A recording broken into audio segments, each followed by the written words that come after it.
Hey, Phil from Got Memories here, going to clamp you around my neck here. I'm going to show you why, big old bag of messy film here. When you're dealing with these cartridges, Super 8, Regular 8, Technicolor Magi Cartridges, you got to be real careful with these things, okay? I have people that reach out to me. Not many companies do them. Because it is just an absolute giant, for lack of a better word or term, a giant pain in the ass. So, this customer here, they attempted, I guess, to unravel, and they successfully did unravel their film. Please try. I know. It is fiddly, it is cumbersome, and yeah, I'm going to show you. And I mean, I'm a little rusty because I haven't done these in a while. I do charge extra, and people are like, what? I'm like, okay. If this stuff doesn't mean anything to you, you just throw it out. I'm serious, I'm dead serious, and I mean it as in the nicest possible way. But if you are in the less than 1 percentile of people that are lucky enough, whether the parents, grandparents spent an absolute fortune in the 60s, 70s, and, even earlier than that with the film not in these particular cartridges, think yourself incredibly lucky because not many people have, other than a ton of photographs, or nothing at all. So anyway, without further ado, there's my little bit there. Let's do this now. These regular 8 reels, the older ones, have a metal pin in them, which are kind of tricky to get out. But you've really got to. But the later ones had like a plastic kind of prong in it, and you've really got to dig in there. I've got some tweezers here to kind of position it and just slide it through. But I'll tell you what. Here we go. Most of the time, it won't come out, but here we go. This is coming out. Okay, so it's out. The pin is out. Now, you've got to be really careful when you open this, okay? Because you can make an absolute mess. So you carefully take the lid off. Now, this is on a loop. All right, so what I do is I get the edge right here and I cut it. Just as close to the edge as you can, and then very carefully get your hand and just grab it out. Do not let go, because this can end up like an absolute bird's nest on the floor. So, empty reels. Again, if you're doing this at home, you don't have projector. I mean, I'm showing you how I'm going to transfer it as well. So I'm going through the whole thing, cleaning the film, like extracting it, carefully winding it on, and then cleaning it, transferring it, okay? Just straightforward stuff. So if you're doing this yourself, you're going to need supplies and a lot of patience. So, and it's important if you do have a projector to rewind these things, you can't just have it on like a projector where you've got full power, because this will just tear out of your hands and rip the film. So, I've got the tension there. Now, this has like a full power rewind, or it has just kind of like a loose clutchy. You want the loose clutch where you can pull on it. And if things go to hell in the handbasket, it's not rapping like that, okay? So I just slowly, and right here, I've just got a very loose kind of grip on it. And it's slowly. All right? Now, as this loop here starts to, like, tighten, like the hole in the middle, you might end up with a bit of a scraggly bit, but yeah, it's starting to go now. So what I do, I just loosen the grip even more, but I got my hand there, and now I can hold it. See, like the clutch is not pulling on the film or anything. And then again, I just slowly, because that bit right there is annoying. All right, now turn it on its side. You get inventive when you do this. There we go. And then towards the end, just kind of unravel it.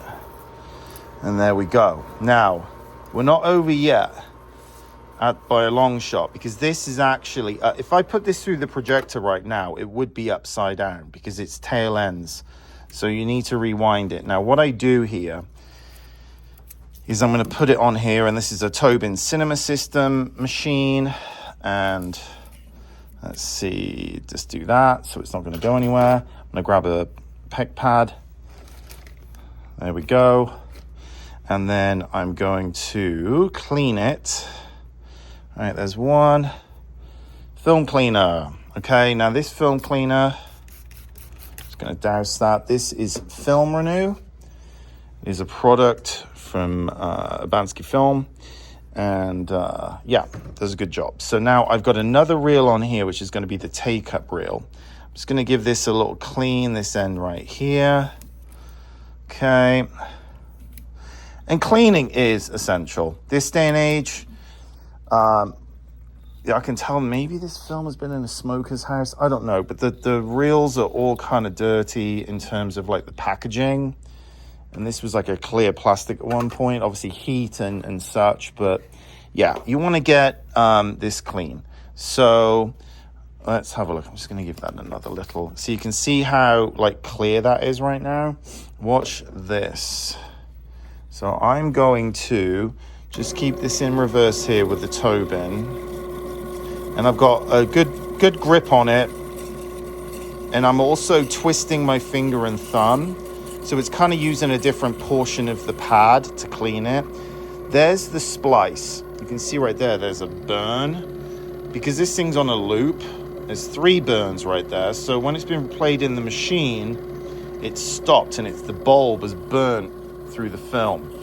You've got to be really careful with that as well when you are running these 3 projectors. You can chew up this film without you even knowing it. You could be damaging the sprocket holes. That's why I say do not run your film through a projector if you do not have to. Okay, so let's turn that off. So you can see right there, that is just dirt, bits of emulsion. This was some other ones I've just done as well. So what I'm going to do, I'm going to show you right here. This is a Tobin Cinema System machine. Clive Tobin from Tobin Cinema Systems made these in like 2008 through like 2016-ish. And he has since retired. I've got endless videos on his wizardry. I've got absolute gobs of his equipment because it is just, you know, for the mid cost level that they used to be, and the quality and the ease of use and also repairability.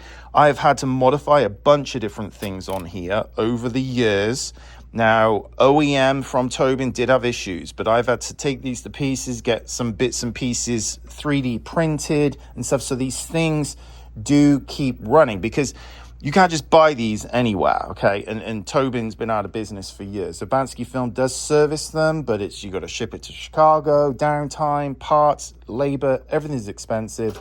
I mean, rightfully so expensive, because there aren't many people that can work on all of these old 1950s, 1960s mechanisms.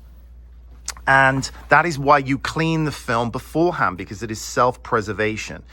For all of the parts and everything, making sure everything is clean. Now, what I've got connected right here is S-Video. I am right now running it just for simplicity through an Elgato, through S-Video.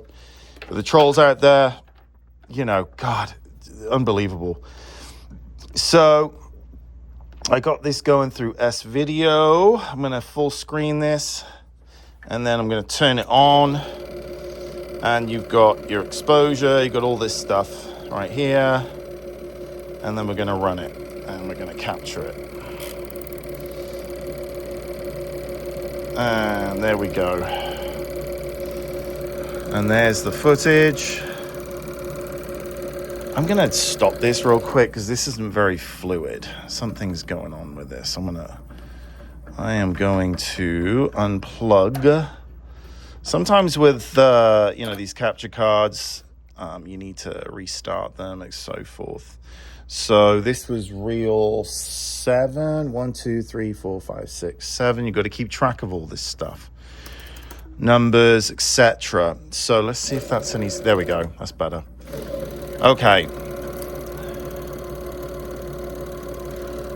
And this is number 7.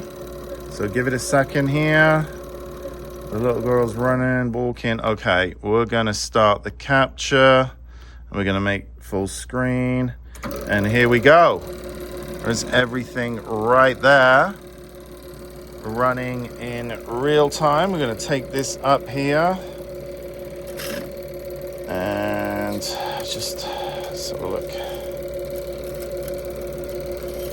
Come on. Sorry. Even me doing this for the decades I have, it is still very, very fiddly work. And I think maybe this video isn't doing justice just how fiddly this is. But you can see right here, quality is good. It's nice and clean. There isn't all the junk on it. Capturing it right here live. So once it is captured, and you can adjust with the Tobins, that's why you got to stick with it, because you can adjust the exposure right here. You do have settings here for the other settings and speed and so forth. This is a true speed, so it is at the correct frame rate, what the film was shot at originally, which is just a shy under, it's around about 16 frames per second and change with regular 8. But it is coming through good. And then once this is captured, you're going to save it as a file. I don't know if it's doing it justice, what this is, but this is 19. This doesn't even have any, as you can see, look, moisture right there. This is 1970, and it goes through a splice. This is where you got to, there it is, the splice right there. You've got to be really careful. There we go. All right, evened it out. Nice and bright, looking good. Not to overexpose it too much. And, there's a million different ways you can do this. But, people are on Amazon, they're buying these absolute piles of crap, plastic junk. But, you can spend millions of dollars on these scanners, or you can spend, the new stuff now, 170 with all the bells and whistles, not bells and whistles, but all the add-ons and stuff. You're looking at, I think some of them are starting at like 50 grand for a setup. And then go, I think there's other ones, film station, scan station, whatever it's called, a couple $100 grand, and then you got annual licensing fees for the software. You got to be charging an absolute ton of money to be keeping those things paid off. And then also one thing with the cleaning, all the hairs and all the grit, I normally have a can of, let's have a look here, compressed air, just to kind of blow through the gate whenever you see little bits of hair and stuff. Sometimes it is in the original gate of the camera, but that's when you clean the film. It does get rid of a lot of that crap and crud, but it also protects my equipment, so I'm not sending it off to be repaired. I have downtime. I still do a lot of repairs on all my own equipment, but for the heavy lifting, I send up to Abansky, and yeah. So now the file is coming to an end. Here we go, almost there. And there we go. So that is captured. And then the great thing with this is you can just trim the clip to your liking.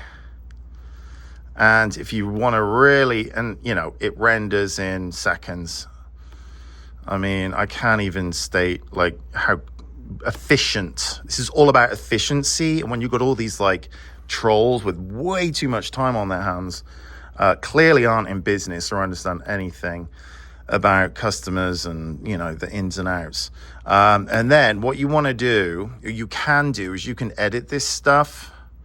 I do have HD machines as well over here, which record through DSLRs. Where are they?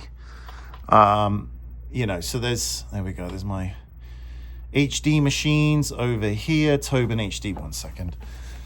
Tobin HD over there, and these are the HD machines here. I've got 4 of them, and there's some more up here. But I'm just showing you for simplicity right now. You know, and this is going to go on your phone. You're going to text the videos over to people. The file sizes are efficient. It just works well. Making sure, if you are looking for a company to do this, they're not splicing all these reels onto larger reels, because I see people, they got 50 reels on these cartridges, and then they get one file back. Like, absolutely no. You should have all of your stuff. This is what to expect. Let's have a look here. Anyway, you know, everything just itemized. Every single reel needs its own file, and any of the descriptions that are written on here, you translate that over to the file description. So it's like a neat and orderly, so you know what you're looking at, you know, all the information. That is the standard. Do not accept anything less than that if you are looking around for companies. Let's have a look here. Although, you know, of course, I do this. This is an element of self-promotion and marketing, but it is also consumer awareness, and people are trying to do this themselves. Good luck. But yeah, so it is essential that, you know, companies do this. They put everything on big reels, and they give you one file back, and they go, oh, we've done that to make your life easier. No, you did it because you're lazy and you're trying to cut corners. And now the customer's got one file, and they got to get all these individual things and try and find where things are and split them up, etc. With these reels, they are on a loop. So there is a, you know, a defining part where you've got to find, because at the beginning, there's like, they're out, they're walking around. There's a frame here. And you can split the clip. Split clip. And then take this bit here. I've split it and put it at the end. And then boom. So that is the correct sequence. So I don't think that's quite it. Anyway, I'm going to lose my mind here. I'll figure this out. But, yeah, there we go. There's the end right there. You know, and with this Elgato capture right here, yeah, of course, there's some frame blending, a little bit of pixelation here and there, but it is just, it works for, like, you know, the average person that's just trying to get these things copied over to, you know, a usable format that they can view. You know, I do have the scanners, the higher quality with the HD stuff, which I primarily use, but just for the sake of YouTube right here, split clip. So that bit right there is going to go at the beginning. And now we should have this bit. Oh, Christ. No, I'm losing my mind here. Hold on. Why didn't that go? That should. There's the splice right there. So we're going to go split clip. So that bit and that bit is going to go here and here. Let's see if that is correct. All right, here we go. There we go. So now everything is in sequence. There isn't like this end bit all the way at the end over here. But anyway, so yeah, that's pretty much it on these Technicolor Magi cartridges. But yeah, this bag of lovely film right here, I'm going to be working through. It is an absolute blimmin' nightmare. Anyway, so that is me. If you'd like to get a quote, gotmemories.com. I am in Phoenix, Arizona. I'm by appointment for local drop-offs. I take work from all over the world. My Google reviews are the best you're going to find anywhere. So if you are looking for a company, you got to check Google Maps, you got to check YouTube, you got to really dig in, because you got one copy of this stuff and it's brittle, it's easily damaged, corners cut, literally cut, and there's too many people out there throwing caution to the wind and trying to find, oh, this guy's $15 cheaper, woo, and then they never see their stuff again, or it's just crap. It looks like crap. They're not using the right equipment, they're cutting corners, they're hiring and firing staff. So the person that was working on it yesterday, now they quit and then there's a new person, or they quit and then they throw the stuff in the garbage. And I'm not just saying that, it is on glassdoor.com and indeed.com with current and former employees of corporate companies. You would not believe the stories. That the scam of the 2020s is all of these box companies and just raking in during COVID, awareness, advertising, and just churning out crap or not giving people anything back and no refunds. You do not pay a dime up front to a company, period. No money down, you don't pay. And I know that Legacy Box now has got no money down, but the thing is that they get the work, they get the job in, and then they go, right, it's going to be this much, and they'll pay. And then they'll start work maybe when you pay. And then, no, you show me the end result first, then you pay. There might be a few good people that take a down payment, what have you, if their reviews are good and all that kind of stuff. But I take it in, I figure out what's what, anything that can't be transferred, no charge.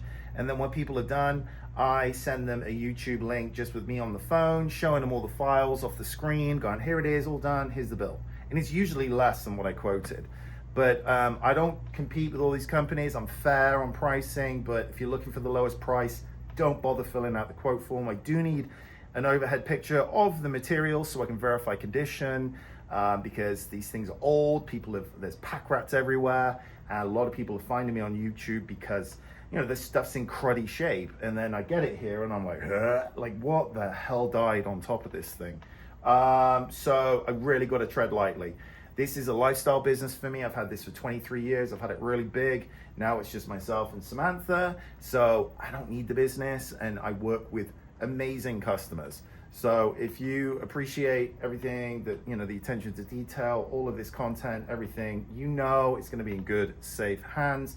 Air tags are required with every single package that I take in. I do not accept any packages without air tags, so you can track it in the Find My app, and also you share it with me. There's nobody that does that. Never have any issues with shipping, but you know what? For $20, throw an air tag in, peace of mind. Anyway, that's me. All the best to you. Cheers. Bye-bye.